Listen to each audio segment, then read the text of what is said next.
Real love. I hate that phrase. I really, truly, deeply hate it. Real love. As if there's some official board somewhere stamping love applications. Approved. Denied. Not quite real enough. What does that even mean? If I say I love you, and I mean it with every part of me, and you don't feel it, is it fake? If I love you and I leave because staying was destroying me, was that not real love? Was it counterfeit? Did it expire?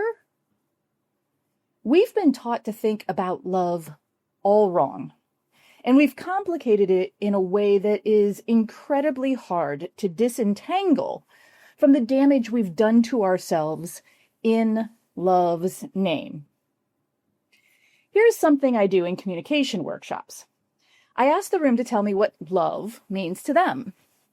In a room of 20 people, I get 27 different answers. People add on, change their minds, argue with themselves. Every single person is different. What does that tell you? First, it tells you that every person has a different definition of what real love is. Second, and this is obvious when you think about it, but it sneaks around the back if you're not paying attention. When you say love and they hear love, it's often two different meanings. If you type define love into the Google, you'll get something quite elegant in simplicity. An intense feeling of deep affection. And if you type finish this phrase, love is, you might get a kiss on the forehead when I'm sick. Ecstasy wrapped in joy and happiness, tied in understanding and addressed in empathy. Mutual, not a one-way street, and should be shared. The force that conquers all. A sweet surrendering, giving another the keys to hurt you and trusting them not to use them. Just a series of strong chemicals released after forming an emotional attachment or bond that is designed to affect basic functioning of the brain.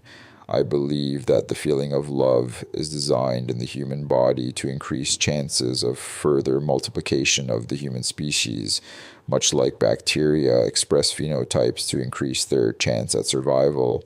Love is simply the human brain's phenotype expressed that has been adapted in such a way to increase the odds of bonding with another human being, so that a human does not remain alone and therefore unable to multiply and contribute to its species. As much as love has contributed the rise of the human species in its food chain of existence when compared against other living species, I believe the strong need for people to feel love will also lead to its downfall as a society. I believe the strong need for people to feel love will also lead to its downfall as a society. Each of those gives me a clue into how that person thinks and where the biggest challenges are going to be in their relationships. But what is real love? I do believe Whitney Houston made an excellent point. Learning to love yourself, it is the greatest love of all. But that's not the now for everyone, is it? And not being there yet doesn't tell us much about real love. To me, real love is whatever you feel when you feel that intense feeling of deep affection. The key is that love is that alone. It's not attachment. It's not possession. It's not jealousy. It's not hurt. It's not vulnerability. It's not kindness. You get where I'm going here? The love you feel, or someone else feels, is real for them. And when we accept that, and accept that love is not all-powerful, not forever, not perfect, I believe we give ourselves a real chance to heal. In my 20s, I read something Jean Stafford said. She did observe, with some dismay, that far from conquering all, love lazily sidestepped practical problems. And I have never forgotten it. So here's what I want you to sit with until tomorrow. How do you know if the love someone has for you is real? We're going to talk about that. And if you want to start thinking it through for yourself with some actual help, grab a free 15-minute Big Ask session with me. We'll figure out what love actually looks like in your life and how to grow it. I'm curious, when you say, "I love you," what do you mean?